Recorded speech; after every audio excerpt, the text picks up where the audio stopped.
Brad Singleton, first of all, Brian, obviously we know he's got a broken bone in his hand. What's the sort of prognosis in terms of length? He's having an op tomorrow on that. He's going to put a plate on his thumb. So he'll be, I think he's going to be about anywhere between 6 and 8 weeks. Okay. Widnes away.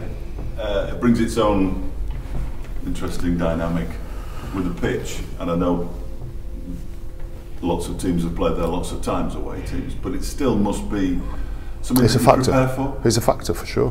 It's absolutely a factor. I don't particularly like the field. Yeah. We trained on a 3G field at Kirkstall. I said this, I think, in the last 2 times we've played there. Our 3G field that we train on is better than their playing surface. I'm not saying so therefore we're going to struggle, that's not what I'm saying.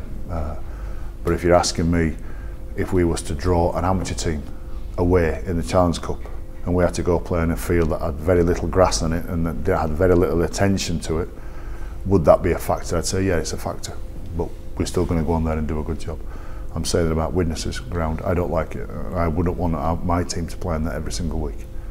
But you know, we've had 4 losses there since 2015. 2015, 16, 17 and 18 now. We've lost on each occasion.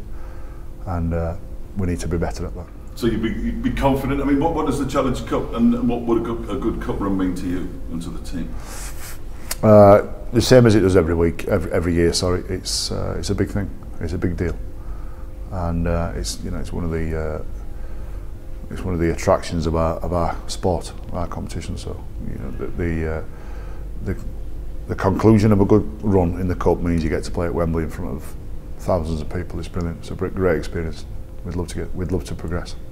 I think if you're a chef or a computer analyst or a banker or a bricklayer, there's peaks of those jobs, you know, and whatever industry you're in, there's a version of doing that job that everybody wants to do. There might be a job out in another part of the world where a bricklayer, all the bricklayers are thinking, you know, if we could get that job, that'd be brilliant. I'd love to do that job, but unfortunately I'm laying bricks in East Leeds. Well, the Challenge Cup's like a version of our industry that everybody wants to do. That everybody thinks, God, I wish I could do that. I wish I would have a go at that. But you know, I'm not playing in that competition, or I'm playing in a lower league. And I do know that when you get through to the final, that there's a feeling that there's only 2 teams done that. There's only going to be 26 players who are going to be playing on that, starting the game in London on that Saturday afternoon. And you do know you're the pinnacle and the peak of your industry for that brief moment in time. Very elitist feeling, but a good feeling. What do you make of Widnes this year? Have they changed anything dramatically? I think what Dennis Betts, I think he's consolidated or stabilised the group after losing Kevin Brown. I don't think it's an easy task he's got, Dennis Betts, over there. I think he has some certain challenges, and with a lack of resource and you know, player retention, player recruitment. I think he does a great job. You know, and I'm speaking with my London Broncos hat on when I was down coaching the team down there. That it's hard. They're hard yards that to put a group of men out on the field who believe they can win each week. And you look at what he's been through the last 2-3 seasons with the team. I think he's doing a great job with them, and it could look so much worse at Widnes. Again, I've been there, I've seen it, I've experienced it. That just to get 13 men on the field, believing they can win, and every now and again playing really well and beating teams, it's a feat in itself. Thanks. Jack Walker made his comeback in the under-19s last week. Will he be in contention on Friday? Yeah, he's in the 19. The likelihood is he'll play. But just whether bring him off the bench or not, we're yet to make that decision.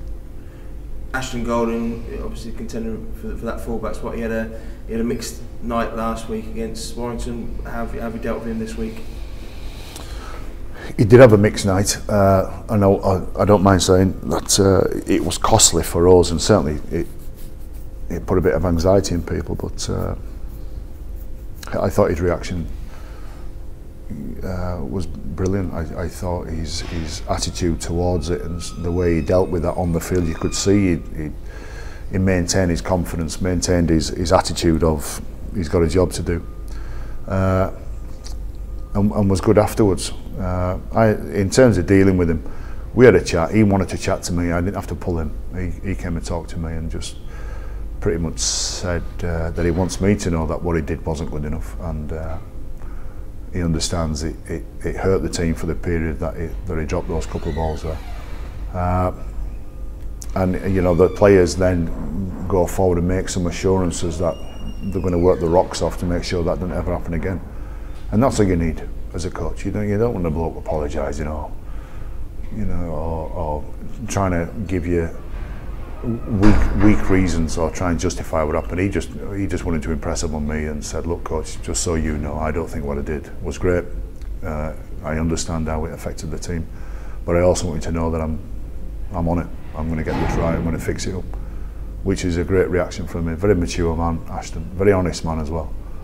And when he left the office, you know, you just nod and go, he's got that covered. You know, I know he's going to go out there and do whatever it takes to make himself a better player, which is a great feeling to have as a coach. But you know, from his point of view, it's something to be respected that and admired, regardless of what the team looks like this week or going forward. And he said that as well. It wasn't a version of saying, so please pick me.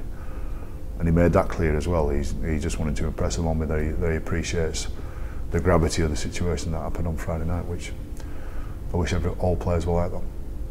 Another young player will have to step up to the mark this week. Presumably he's Mikel Arledski, with Brad Singleton being out. So you're confident he can do a job for you? He's been good, Mick. And in recent weeks when he's played with us, he's done a great job, and you know, he's got some physical attributes. He's a big man, he's got leg speed. Whether a big man can understand the ruck, both offence and defence, is a big thing for young fellas, especially defensively.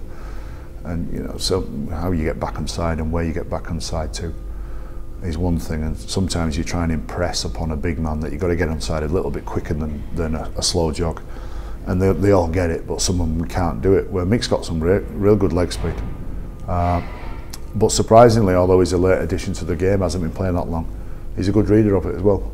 He's not perfect, and he's got some nuts and bolts in his game that give him another 100 games, he'll have less of those nuts and bolts on him. But yeah, I'm confident he'll do a great job for the team. In terms of your injured players, how close are you to having some people back, people like Liam Sutcliffe and Mitch Garb? Is he any closer? No, they're not. Brett Delaney, maybe next week. Rhino jangled his shoulder up. That's a medical term that I've invented, jangled.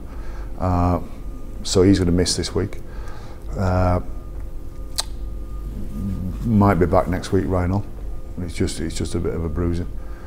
Brett Delaney next week. Mitch Garbutt be another month, maybe 6 weeks, possibly. Sutty could be another month. So they're tough, you know, especially Garb, who missed Garbs. Garbs has got some physical presence on the field, and we've certainly missed that while he's been out. Just away from the Rhinos, a former Rhinos player, Luke Briscoe, could equal a record that goes back to the 1930s, looking to score in 17 consecutive games when Featherstone play Hull tonight. He was a young man you worked with here. Great to see him now in a bit of run without injuries and showing what he can do. I think that was the factor with him about his injuries. He just kept coming up with these incredibly unlucky injuries, and not slight ones either. It was either a complete snap leg or a complete snap shoulder, and you question what he was made of. But his quality as a player was never in question. Everybody always assumed if he could knock together 20, maybe 30 games and get over some of those initial errors in his game, we knew confident he'd be a good player.